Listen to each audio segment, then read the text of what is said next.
چل ہی نہیں سکتی ہے اگر اس میں صرف ایک کام اس کے حوالے ہو. اس کمپنی میں جتنے ملازمین ہوں سب مارکیٹنگ ہی کریں تو پروڈکشن کا کام جب ہوگا ہی نہیں تو کمپنی کیسے چلے گی. اسی طرح اگر کمپنی کے تمام ملازمین صرف پروڈکشن ہی کا کام کریں, مارکیٹنگ اس میں سے کوئی کرے ہی نہیں, تو ظاہر ہے کہ وہ کمپنی ٹھپ ہو کے رہ جائے گی, کمپنی نہیں چل سکتی. ٹھیک اسی طرح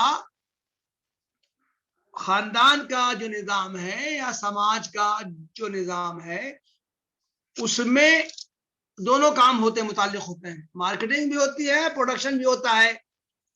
اللہ تعالیٰ نے خواتین کو پروڈکشن کے کام سے متعلق کیا ہے اور مردوں کو گویا کہ مارکیٹنگ کے کام سے متعلق کیا ہے. خواتین کا کام ہے بچوں کی پیدائش, بچوں کی پرورش, بچوں کی تعلیم و تربیت, اور مرد کو سونپا گیا ہے کہ وہ گھر سے باہر کا کام کرے, وسائل رزق کو فراہم کرے, بیوی بچوں کی حفاظت کرے, ان کو پروٹیکشن دے.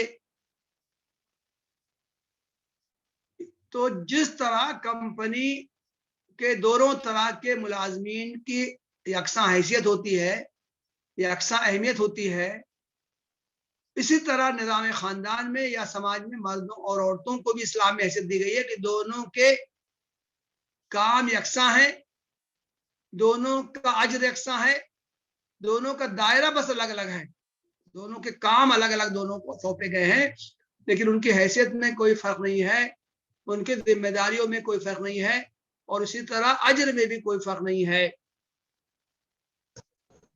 چنانچہ جتنے حقوق اسلام میں بیان کیے گئے ہیں مردوں کے, وہ تمام حقوق خواتین کو بھی دیے گئے ہیں.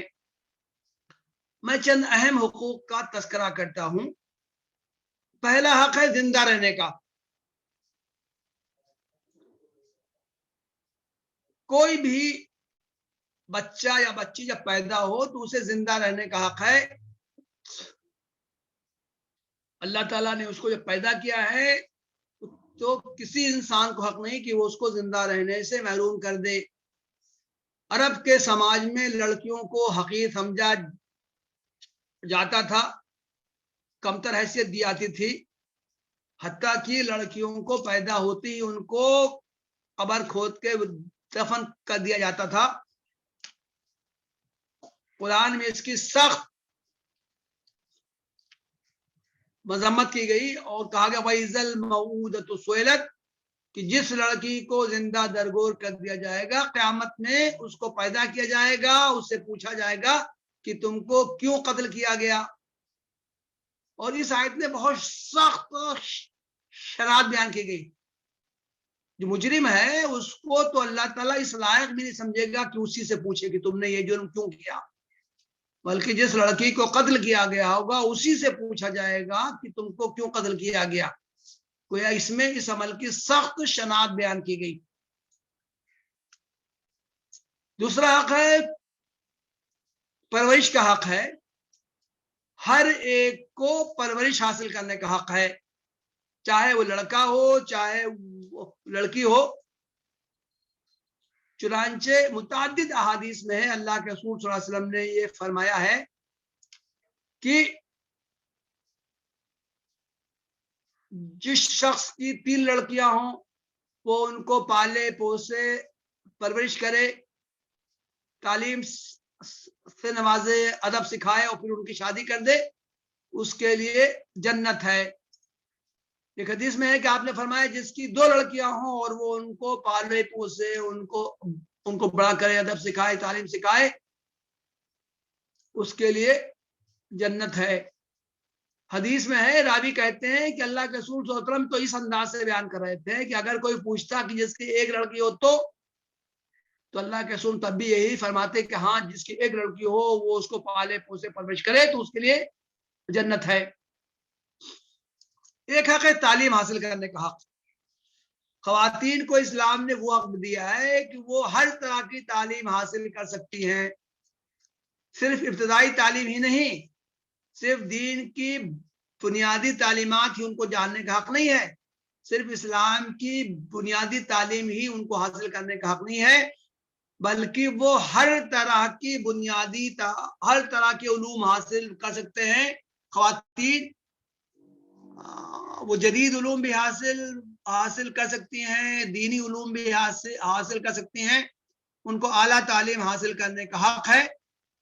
اب یہ سماج کی ذمہ داری ہے کہ خواتین کے لیے الگ سے تعلیمی ادارے قائم کرے، حکومت کی ذمہ داری ہے کہ وہ خواتین کے لیے الگ سے تعلیمی ادارے قائم کرے تاکہ وہ آزاد ہو کر اطمینان سے پردہ کے اور اختلاط کے قوانین پر عمل کرتے ہوئے تعلیم حاصل کر سکیں۔ لیکن جب تک خواتین کے لیے الگ سے تعلیم حاصل کرنے کے مواقع نہ ہو، اس وقت ان کو مخلوط تعلیمی اداروں میں بھی جانے کی گنجائش ہے، وہ وہاں جا کر تمام احتیاط کو ملحوظ رکھتے ہوئے بھی اعلیٰ تعلیم حاصل کر سکتی ہے، محض اس لیے کہ ان کے لیے الگ سے ادارے نہیں ہیں، اس لیے ان کو تعلیم سے محروم نہیں کیا جا سکتا۔ لڑکی کی عمر جو بڑی ہو جائے تو اس کو نکاح کا حق، اگرچہ حدیث میں آتا ہے کہ نکاح لڑکی کا اس کے والدین یا اس کے سرپرستوں کو ولی کی اجازت سے ہو سکتا ہے، بعض حدیث میں یہ کہا گیا ہے کہ ولی کی اجازت کے بغیر لڑکی نکاح نہیں کر سکتی، لیکن اس تعلق سے بھی شریعت کی بنیادی تعلیم یہ ہے کہ لڑکی کی اجازت ضروری ہے، والدین یا اولیاء جبر کر کے کسی لڑکی کا نکاح نہیں کر سکتے۔ ایک حدیث میں ہے کہ ایک لڑکی اللہ کے رسول صلی اللہ علیہ وسلم کی خدمت میں آئی، اس نے کہا کہ اللہ کے رسول صلی اللہ علیہ وسلم، میرے باپ نے میرا نکاح اپنے بھتیجے سے طے کر دیا ہے اور مجھے یہ نکاح پسند نہیں ہے۔ حدیث میں ہے کہ اللہ کے رسول صلی اللہ علیہ وسلم نے فرمایا، اگر تمہاری مرضی نہیں ہے تو تمہارا نکاح نہیں ہو سکتا۔ وہ لڑکی بول پڑی کہ اللہ کے رسول صلی اللہ علیہ وسلم، ٹھیک ہے، جب میرے باپ نے نکاح طے کر دیا ہے تو مجھے نکاح منظور ہے، اصلاً تو میں یہ دیکھنا چاہتی تھی کہ اسلام نے لڑکی کی مرضی کا کہاں تک اختیار دیا ہے، تو میں اب اس نکاح کو منظور کرتی ہوں۔ تو اس حدیث سے صاف معلوم ہوتا ہے کہ لڑکی پر جبر کرنے کا والدین کو یا اولیاء کو حق نہیں ہے، ان کو یہ تو اختیار ہے کہ وہ اس کا نکاح کہیں نہ کہیں کریں، اس کے لیے اچھا کوئی رشتہ تلاش کریں، لیکن جب ان کی نظر میں کوئی رشتہ مل جائے تو وہ لازماً لڑکی سے ان کو اس کی اجازت لینی چاہیے۔ نکاح کے بعد اسلام نے خواتین کو اور بھی متعدد حقوق دیے ہیں، ان کو مہر کا حق دیا ہے، قرآن میں وَآتُوا النِّسَاءَ صَدُقَاتِهِنَّ نِحْلَةً، مردوں کو حکم دیا گیا ہے کہ وہ خواتین کو ان کے مہر خوش دلی سے فرض جانتے ہوئے ادا کریں۔ نکاح کے بعد خاتون کا حق ہے کہ اس کا نان و نفقہ اس کا شوہر دے۔ نکاح کے نتیجے میں لڑکی پر یا اس کے گھر والوں پر کوئی ذمہ داری عائد نہیں ہوتی، نکاح کے تمام تر مصارف شوہر کے ذمہ ہوتے ہیں، وہ مہر دے، وہ اس کو نان و نفقہ دے، وہ اس کے لیے رہائش کا انتظام کرے، وہ اس کی دوسری ضروریات پوری کرے، وہ بیمار ہو تو اس کا علاج و معالجہ کرے، ہر طرح کے حقوق خواتین کو دیے گئے ہیں۔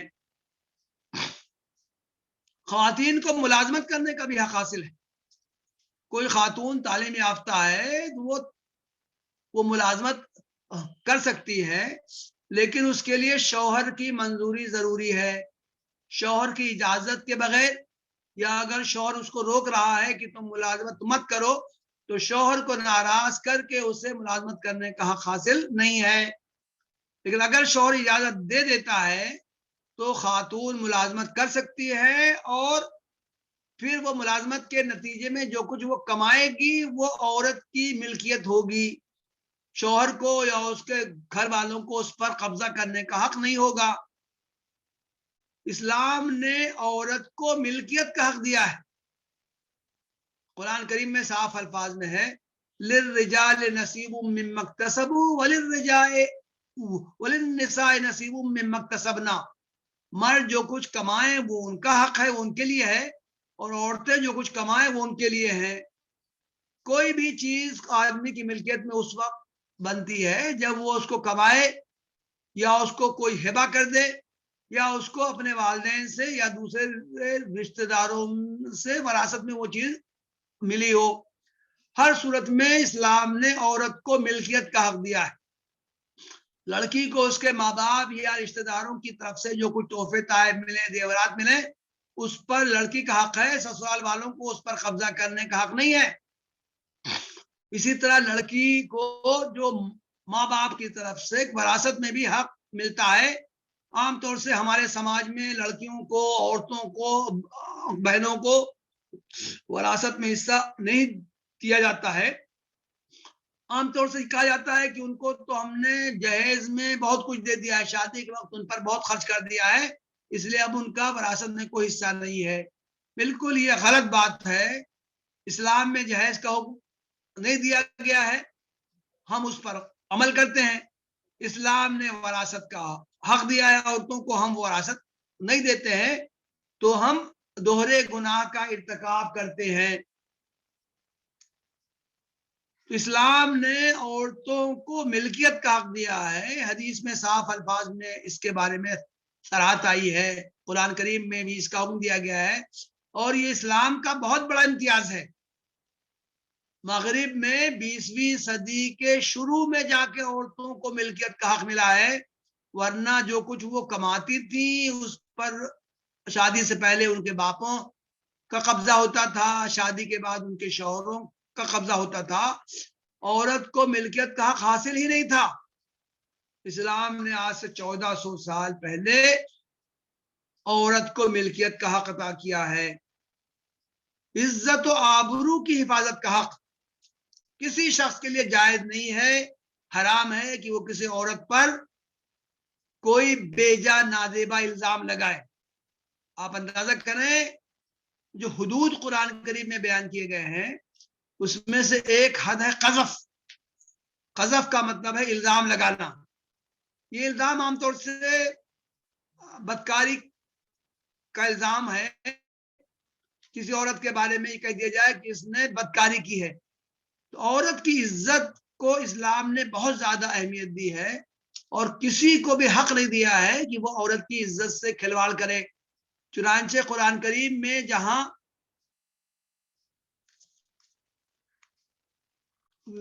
یہ زنا کی سزا بیان کی گئی ہے، کوئی مرد یا کوئی عورت اپنی مرضی سے زنا کرے تو ان کے لیے سخت وعید سنائی گئی ہے، سخت سزا بیان کی گئی ہے، اسی طرح کی سزا قذف کی بھی بیان کی گئی۔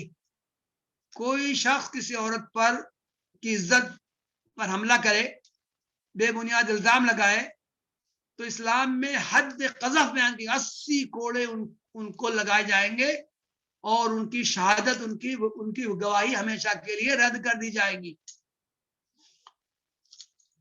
اسی طرح خواتین کو سماج میں تنقید و احتساب کا حق دیا گیا ہے۔ خواتین عقل رکھتی ہے، سماج میں کوئی برائی دیکھ رہی ہے تو اس پر وہ ٹوک سکتی ہے۔ اسلامی حکومت قائم ہے، بند تو کر دی۔ اسلامی حکومت قائم ہے تو اس میں حکومت کے کاموں کا جائزہ لینے کا، احتساب کرنے کا، تنقید کرنے کا عورتوں کو بھی حق دیا گیا ہے۔ اللہ کے رسول صلی اللہ علیہ وسلم کے زمانے میں خاتون تھی حضرت شفا بنت عبداللہ۔ اللہ کے رسول صلی اللہ علیہ وسلم نے ان کو مارکیٹ کا انسپیکٹر بنایا تھا۔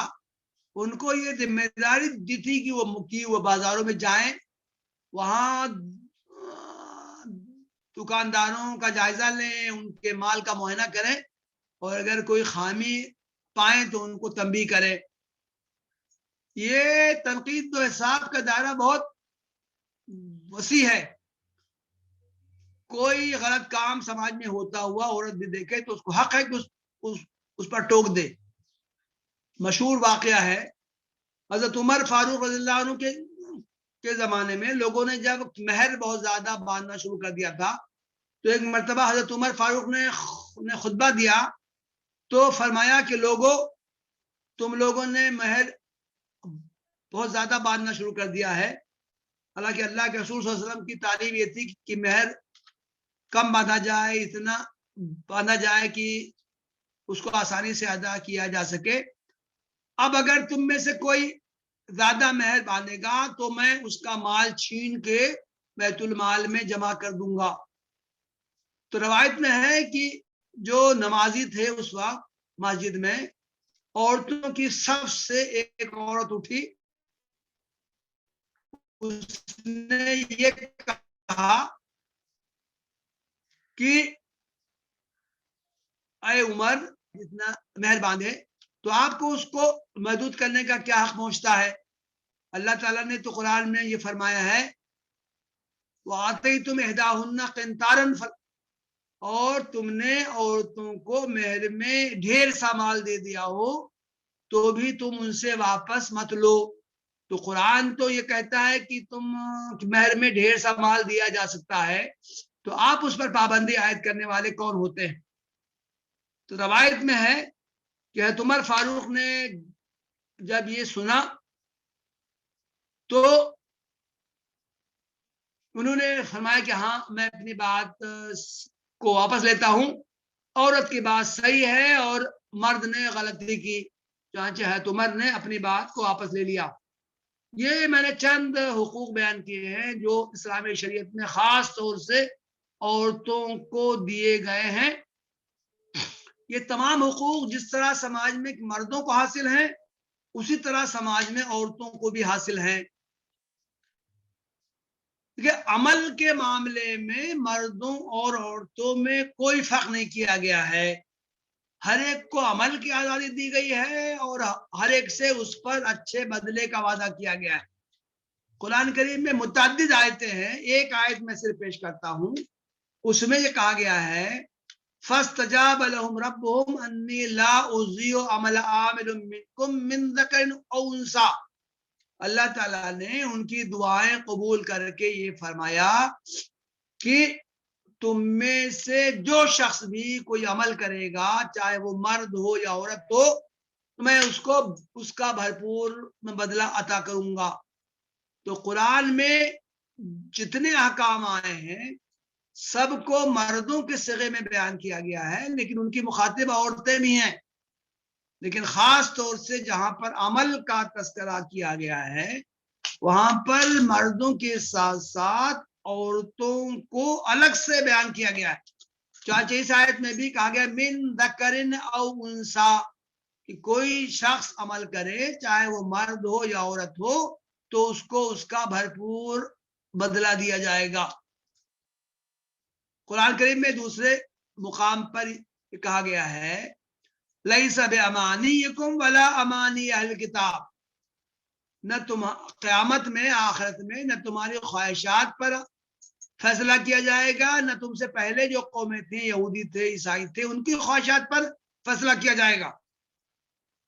من یعمل سوءا یجز بہ، جو شخص بھی کوئی برائی کرے گا اس کو اس کا بدلہ دیا جائے گا اور وہ اللہ تعالیٰ کے علاوہ کسی کو اپنا حامی اور مددگار نہیں پائے گا۔ وَمَن يَعْمَلْ مِنَ الصَّالِحَاتِ مِن ذَكَرٍ أَوْ أُنثَىٰ وَهُوَ مُؤْمِنٌ، اور تم میں سے جو شخص بھی کوئی نیک کام کرے گا چاہے وہ مرد ہو یا عورت ہو، آگے کہا گیا ہے کہ ہم اس کو بہت اچھا بدلہ عطا کریں گے۔ تو قرآن کریم میں جہاں بھی عمل کا تذکرہ آیا ہے وہاں خاص طور سے عورتوں کی بھی صراحت کر دی گئی ہے، من ذکرن او انسا، قرآن کریم میں 5 مقامات پر آیا ہے، ان میں سے 4 مقامات پر عمل ہی کے ساتھ یہ بات کہی گئی ہے کہ عمل کرنے والا چاہے کوئی مرد ہو یا کوئی عورت ہو وہ اپنے عمل کا بھرپور بدلہ پائے گا۔ ایسا نہیں ہے کہ اگر کوئی مرد نماز پڑھے گا تو اس کو جتنا بدلہ ملے گا، عورت اگر نماز پڑھے گی تو اس کو آدھا بدلہ ملے گا، نہیں، کوئی مرد صدقہ و خیرات کرے گا، کوئی مرد زکوٰۃ ادا کرے گا تو اس کو جتنا ثواب ملے گا، عورت اگر صدقہ کرے گی زکوٰۃ ادا کرے گی تو اس کو اس کا آدھا ثواب ملے گا، نہیں، مرد اگر حج کرے گا تو اس کو جتنا ثواب ملے گا، عورت اگر حج کرے گی تو اس سے اس کا آدھا ثواب ملے گا؟ نہیں، کوئی بھی نیک عمل مرد کرے گا تو وہ جتنا ثواب پائے گا اتنا ہی ثواب عورت اگر وہ عمل کرے گی تو وہ اتنا اجر پائے گی۔ اللہ تعالیٰ نیت کو دیکھتے ہوئے اجر میں اضافہ کرتا ہے، یا اگر کسی کی نیت میں کھوٹ ہے، ریاکاری ہے، تو اس کو اجر سے محروم کر دیتا ہے۔ لیکن یہ جنس کی بنا پر، سیکس کی بنا پر، کون میل ہے کون فیمیل ہے، اس کی بنا پر عمل پر اجر میں کوئی فرق نہیں کیا جاتا ہے۔ حقوق کے بعد مرحلہ آتا ہے ذمہ داری کا۔ خواتین کی ذمہ داریاں کیا ہیں اس کو بھی قرآن و حدیث میں بیان کر دیا گیا ہے۔ ایک حدیث میں صراحت ہے، اللہ کے رسول نے فرمایا کلکم رائن و کلکم مسئول عن رعیتہ، تم میں سے ہر شخص ذمہ دار ہے، ہر شخص نگراں ہے، اور جو لوگ اس کے ماتحت ہیں ان کے بارے میں اس سے پوچھا جائے گا۔ تو اس حدیث میں اللہ کے رسول صلی اللہ علیہ وسلم نے مرد کا بھی تذکرہ کیا اور عورت کا بھی تذکرہ کیا۔ آپ نے فرمایا الرجل رائن علی اہل بیتہ وہو مسئول عنہم، مرد اپنے گھر والوں کا نگراں ہے اور اس سے ان کے بارے میں سوال کیا جائے گا، بات پوچھ کی جائے گی۔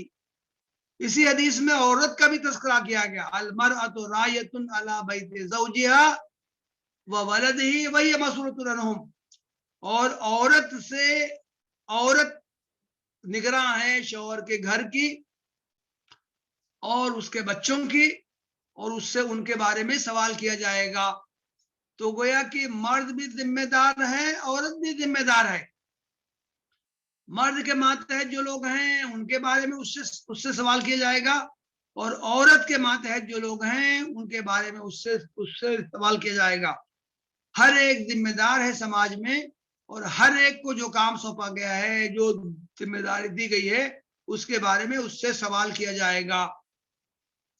تو گھر میں عورت کی ذمہ داری کیا ہے؟ قرآن کریم میں کہا گیا ہے فالصالحات قانتات حافظات للغیب بما حفظ اللہ، جو نیک عورتیں ہیں وہ اطاعت کرنے والی ہوتی ہے، اللہ تعالیٰ کی اطاعت کرنے والی ہوتی ہے اور شوہروں کی اطاعت کرنے والی ہوتی ہے۔ حافظات للغیب، شوہر کے غائبانے میں وہ حفاظت کرنے والی ہوتی ہے، شوہر کے مال کی، اپنی عزت و آبرو کی حفاظت کرنے والی ہوتی ہیں۔ تو اس آیت میں عورتوں کی ذمہ داریاں بیان کی گئی۔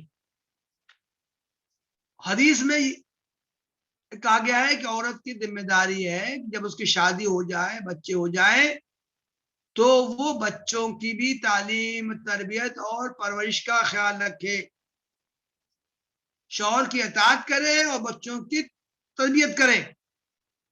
حدیث میں ہے کہ اللہ کے رسول سے پوچھا گیا کون سی عورت سب سے بہتر ہے؟ آپ نے فرمایا وہ عورت کہ جب شوہر اس کا حکم دے، جب شوہر اس کو دیکھے تو خوش ہو جائے، اور شوہر اس کو کسی چیز کا حکم دے تو اس کی اطاعت کرے۔ حدیث میں بچوں کی تربیت بھی عورت کی ذمہ داری قرار دی گئی، اور سورہ التحریم میں ہے یا ایھا الذین آمنوا قوا انفسکم واہلیکم نارا وقودھا الناس والحجارہ، اے لوگوں جو ایمان لائے ہو، اپنے آپ کو جہنم کی آگ سے بچاؤ اور اپنے گھر والوں کو جہنم کی آگ سے بچاؤ۔ لوگ سمجھتے ہیں کہ اس آیت میں صرف مردوں کو مخاطب کیا گیا ہے اور کہا گیا ہے کہ تم خود جہنم سے بچو اور اپنے بیوی بچوں کو بھی جہنم کی آگ سے بچاؤ، جبکہ صحیح بات یہ ہے کہ اس آیت میں خطاب مردوں سے بھی عورتوں سے بھی ہے۔ مردوں کو بھی حکم دیا گیا ہے، عورتوں کو بھی حکم دیا گیا ہے کہ جو گھر ہے اس کی ذمہ دار مرد بھی ہے، اس کی ذمہ دار عورت بھی ہے، دونوں اپنے اپنے ذمہ داری کے دائرے میں کام کریں، ان پر جو ذمہ داریاں عائد کی گئی ہیں اس کو ادا کرنے کی کوشش کریں۔ خاندان کے دائرے سے آگے بڑھ کر سماج کی اصلاح بھی عورتوں کی ذمہ داری ہے۔ یہ کہنا صحیح نہیں ہے کہ عورتوں کا دائرہ تو صرف گھر ہے، گھر سے باہر کی ان کی کوئی ذمہ داری نہیں ہے، یہ بات کہنی صحیح نہیں ہے۔ سماج کی اصلاح بھی عورتوں کی ذمہ داری ہے۔ کسی لڑکی کی ابھی شادی نہیں ہوئی ہے، وہ بھی سماج میں اصلاح کا کام کر سکتی ہے۔ کسی کی شادی ہو گئی ہے تو گھر، شوہر، بچوں کے تعلق سے اس کی جو مصروفیات ہوتی ہیں، اس کے علاوہ اس کو جو اوقات ملیں، وہ گھر کے باہر بھی اصلاح کا کام کر سکتی ہے۔ اس کے رشتہ دار ہیں، خونی رشتہ دار ہیں، اس کے سسرالی رشتہ دار ہیں، اس کے پڑوسی ہیں، اس کے ملاقاتی ہیں، ان لوگوں تک بھی وہ دین کی دعوت پہنچا سکتی ہے، ان کی اصلاح کا کام کر سکتی ہے۔ اس کی طرف اشارہ سورہ توبہ کی ایک آیت سے ملتا ہے۔ اللہ تعالیٰ فرماتا ہے والمومنون والمومنات بعضهم اولیاء بعض یامرون بالمعروف وینہون عن المنکر۔ مومن مرد اور مومن عورتیں آپس میں ایک دوسرے کے قریبی دوست ہیں، وہ معروف کا حکم دیتے ہیں اور منکر سے روکتے ہیں۔ ہر اچھے کام کو معروف کہا جاتا ہے، ہر برے کام کو منکر سے تعبیر کیا جاتا ہے۔ تو سورہ توبہ میں منافق مردوں اور منافق عورتوں کا تذکرہ کیا گیا اور کہا گیا کہ یہ لوگ تو ہیں وہ برائی کی طرف دعوت دیتے ہیں اور اچھے کاموں سے دوسروں کو روکتے ہیں۔ اس کے مقابلے میں مومن مردوں اور مومن عورتوں کا تذکرہ کیا گیا اور کہا گیا کہ مومن مرد اور مومن عورت تو آپ ایک دوسرے کے رفیق ہیں، ایک دوسرے کے دوست ہیں، ان کا آپس میں بہت قریبی تعلق ہوتا ہے۔ بعضهم اولیاء بعض یامرون بالمعروف وینہون عن المنکر، وہ ایک دوسرے کو معروفات کا حکم دیتے ہیں اور منکر سے روکتے ہیں۔ تو گیا کہ اس آیت میں مومن مردوں اور مومن عورتوں دونوں کا تذکرہ کیا گیا ہے، دونوں کی ذمہ داری یاد دلائی گئی ہے، اور یہ کہا گیا ہے کہ اگر ان کا کام ہے، اگر وہ اس ذمہ داری میں کوتاہی کریں گے تو اللہ تعالیٰ کی بارگاہ میں ان کی باز پرس ہوگی۔ تو یہ اسلامی شریعت میں عورتوں کی کیا ذمہ داریاں دی گئی ہیں، ان کے کیا حقوق بیان کیے گئے ہیں، اور سماج کی اصلاح کے تعلق سے ان کے کیا فرائض ہیں، ان باتوں کا تذکرہ کیا گیا ہے۔ قرآن کریم کی ایک آیت ہے سورہ النساء کی، وَلَهُنَّ مِثْلُ الَّذِي عَلَيْهِنَّ بِالْمَعْرُوفِ۔ عربی زبان میں لام جہاں آتا ہے لہن کے معنی حقوق، اور اللہ جہاں آتا ہے اللہ کے معنی فرض کے ہو جاتے ہیں۔ اس آیت میں کہا گیا ہے کہ عورتوں کے حقوق ہیں جیسے ان کے فرائض ہیں۔ وَلَهُنَّ مِثْلُ الَّذِي عَلَيْهِنَّ، جیسے عورتوں کے حقوق ہیں اسی طرح عورتوں کے فرائض بھی ہیں معروف طریقے پر۔ تو گیا کہ اس آیت میں حقوق اور فرائض دونوں باتوں کا تذکرہ کیا گیا ہے، اور یہ بات خاص طور سے عورتوں کے حوالے سے کہی گئی ہے کہ سماج میں صرف مردوں ہی کے حقوق نہیں ہیں، صرف مردوں ہی کی ذمہ داریاں نہیں ہیں، بلکہ حقوق اور فرائض دونوں کا تعلق خواتین سے بھی ہے۔ خواتین جس عمر کی بھی ہوں، شادی ان کی نہیں ہوئی ہو تو، شادی ہو گئی ہو تو، اولاد ابھی نہیں ہوئی ہو تو، اولاد ہو گئی ہو تو، ہر عمر کے ہر مرحلے میں ہر شخص کے حقوق اسلام میں بیان کر دیے گئے ہیں، ہر ایک کی ذمہ داریاں بیان کر دی گئی ہیں۔ تو آج کے اس لیکچر میں اتنا ہی۔ انشاءاللہ کل کے لیکچر میں جو خواتین سے متعلق جو کچھ اہم فقہی جو مسائل ہیں وہ انشاءاللہ بیان کیے جائیں گے۔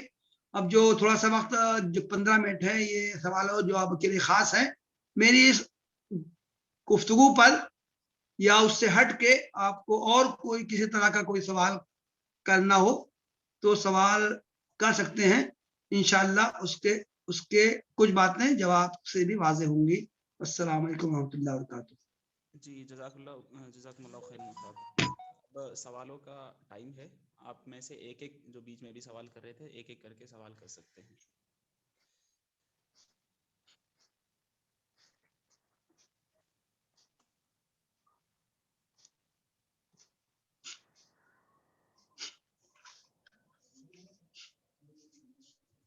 جی کسی کا کوئی سوال نہیں ہے کیا؟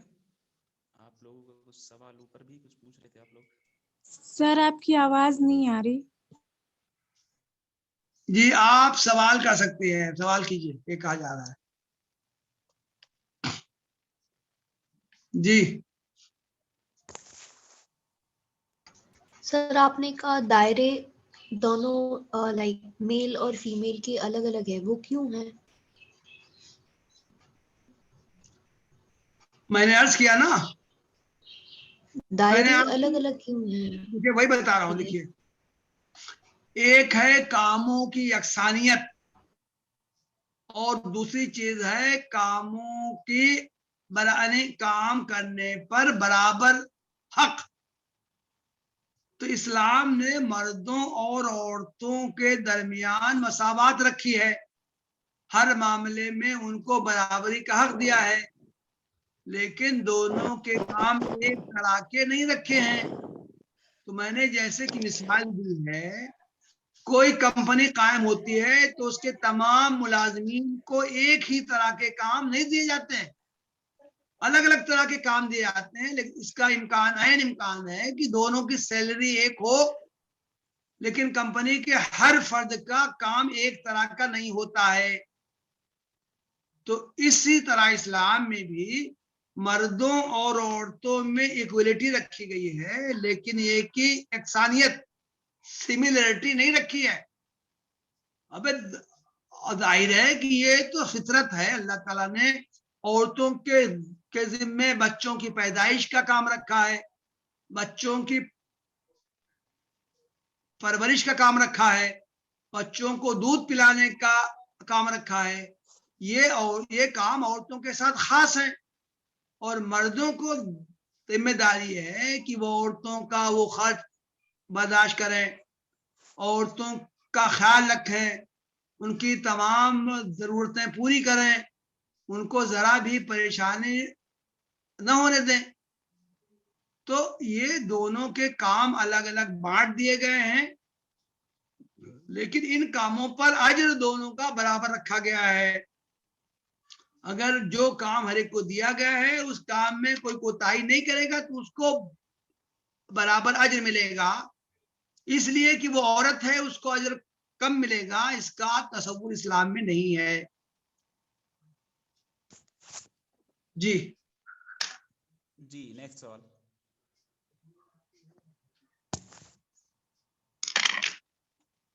جی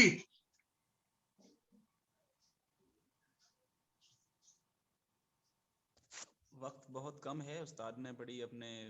لیکن انصر صاحب شاید آپ کے موبائل میں کوئی خرابی ہے, آپ کی آواز بہت ہلکی ہم کو بھی آ رہی ہے, اور سننے والوں کو بھی آپ کی آواز بہت ہلکی لگ رہی ہے. آپ اپنا والیوم بڑھائیے. میرا والیوم بڑھا ہوا ہے استاد, آواز تو. اچھا بتائیے. جی سر ایسا ہی کیوں ہوتا ہے کہ صرف لڑکیوں کی ہی الگ سکول رکھی جاتی ہے؟ جیسے آپ نے کہا کہ اگر لڑکیوں کی الگ سکول پاسبل ہے تو لڑکیوں کو صرف لڑکیوں والی سکول میں ہی بھیجنا چاہیے. دیکھیے, ایسا بوائز کے لیے کیوں تو نہیں ہے کہ صرف بوائز کو ہی؟ اوکے دیکھیے, اسلام میں لڑکی کی عورت کی عزت کو بہت زیادہ اہمیت دی گئی ہے.